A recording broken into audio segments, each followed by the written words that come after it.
L'édito sport sur Europe 1. Bonjour Virginie Fulpin. Bonjour Dimitri, bonjour à tous. Le Paris Saint-Germain a déroulé face au Real Madrid hier en Ligue des Champions. 4-0. Ce n'étaient pas les garçons qui jouaient, c'était les filles. Et ce soir, ce sont les Lyonnaises qui reçoivent le Bayern de Munich. Dimanche, les deux meilleures équipes françaises, Paris et Lyon, donc, vont se retrouver face à face en championnat. Quelle semaine pour le football féminin français.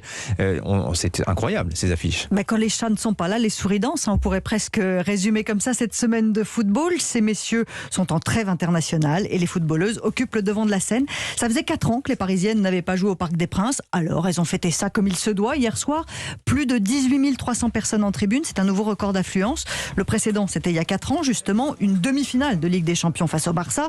Là, ça n'était qu'un match de poule au mois de novembre. Et pourtant, le public s'est bien déplacé. Je pense que ça montre bien l'évolution et qu'on va arrêter de dire que le foot au féminin n'intéresse personne. Il faut dire que l'affiche était alléchante. Le PSG face au Real Madrid. Mais le nom du club madrilène est plus ronflant que son équipe féminine qui participe pour la première fois à la Ligue des Champions.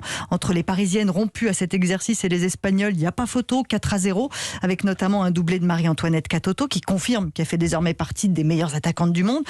On ne peut pas le dire tous les jours, mais entre le PSG et le Real Madrid, le modèle de développement, c'est bien le club parisien. Il y a maintenant une vraie rivalité entre les Parisiennes et les Lyonnaises, qui sont les grandes cadors du football féminin français. Ça fait avancer le foot féminin.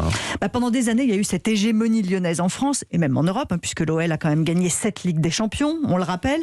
Ça a fait un bien fou de voir évoluer un club modèle, structuré, avec des stars à chaque ligne.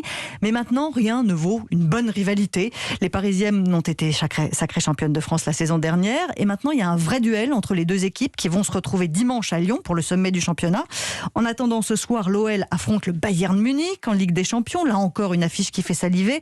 Et là encore, des Françaises favorites. Le Bayern a eu très tôt une équipe féminine, mais il y a eu comme un trou d'air dans les années 90 et 2000 et une renaissance depuis quelques années. Les grands clubs viennent ou reviennent au football au féminin, notamment en suivant l'exemple des deux grands clubs français. On a le droit de pousser un petit cocorico quand même de temps en temps. Et puis il y a quelque chose qui me semble important, le match d'hier comme celui de ce soir sont accessibles à tous en direct sur YouTube.